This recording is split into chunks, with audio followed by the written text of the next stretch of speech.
Abonne-toi et laisse un like. Voici une histoire vraie qui a changé le monde. Évasion des camps. Défier les barbelés. Introduction. Résister là où tout semblait perdu. Le système concentrationnaire nazi ne visait pas seulement à enfermer des êtres humains. Il cherchait à effacer leur identité, leur dignité et leur volonté. À l'arrivée, les noms disparaissaient remplacés par des numéros. Les cheveux étaient rasés. Les familles étaient séparées en quelques minutes. L'humiliation était immédiate, la violence constante, l'incertitude permanente. Les barbelés électrifiés, les miradors, les projecteurs, les chiens et les patrouilles armées formaient une architecture de peur. Tout était pensé pour donner l'impression qu'aucune issue n'existait. L'évasion devait paraître non seulement impossible, mais impensable. Et pourtant, certains ont osé y penser. Certains ont osé courir. Un univers clos. La mécanique de la terreur. Dans des camps comme Auschwitz-Birkenau, Sobibor ou Treblinka, le système était conçu pour fonctionner avec une efficacité implacable. Les journées commençaient à l'aube avec l'appel interminable, parfois sous la pluie ou la neige. Les prisonniers travaillaient jusqu'à l'épuisement. La faim affaiblissait les corps, mais aussi les esprits. La brutalité arbitraire maintenait chacun dans un état de tension permanente. La punition collective constituait l'arme psychologique la plus redoutable. Si un détenu s'évadait, d'autres pouvaient être exécutés en représailles.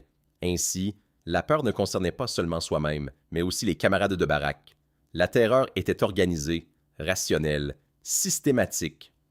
La décision de fuir, entre instinct et responsabilité, s'évader n'était jamais un geste impulsif. C'était une décision lourde de conséquences. Les prisonniers savaient que la capture signifiait souvent une exécution publique après torture. Ils savaient aussi que d'autres pourraient payer le prix de leur tentative. Alors pourquoi courir?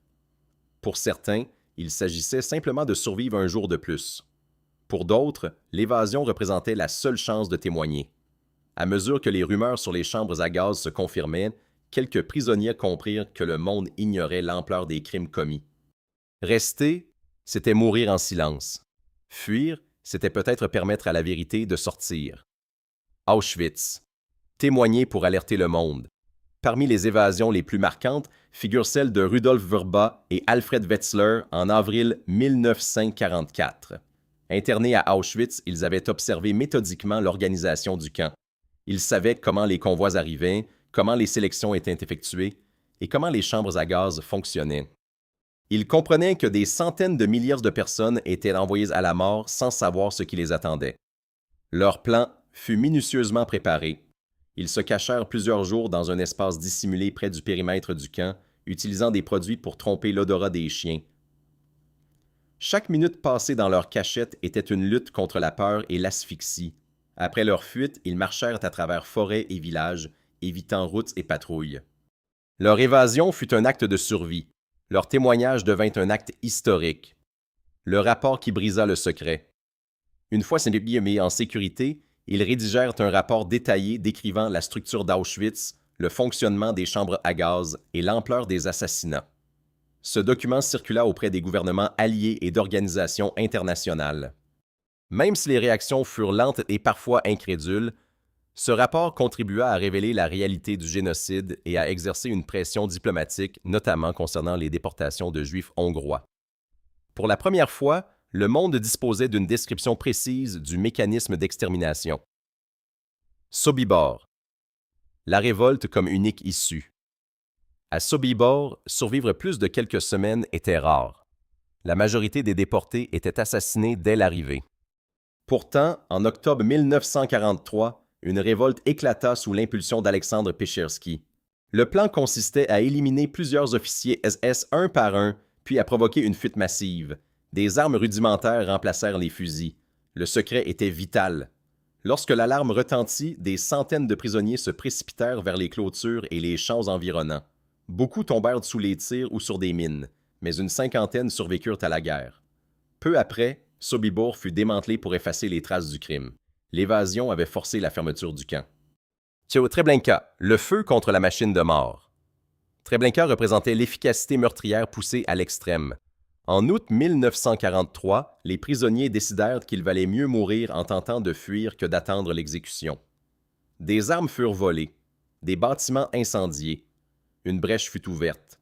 environ 200 détenus réussirent à s'échapper. La plupart furent repris ou tués. Quelques dizaines survécurent jusqu'à la fin de la guerre. Treblinka, lui, ne fonctionna plus jamais. Avec les femmes, une résistance souvent invisible. Les femmes faisaient face à des violences spécifiques, à une surveillance constante et à des conditions sanitaires catastrophiques. Pourtant, elles participèrent activement au réseau de résistance. À Auschwitz, certaines travaillant dans une usine d'armement réussirent à faire sortir clandestinement de la poudre explosive utilisée lors d'un soulèvement. D'autres s'évadèrent déguisés, profitant de failles temporaires dans la surveillance. Leur rôle fut essentiel, même si l'histoire les a parfois laissés dans l'ombre. Après les barbelés, survivre encore. La fuite ne signifiait pas la fin du danger. Les évadés devaient affronter la faim, le froid, les patrouilles allemandes et parfois l'hostilité de civils. Certains furent dénoncés.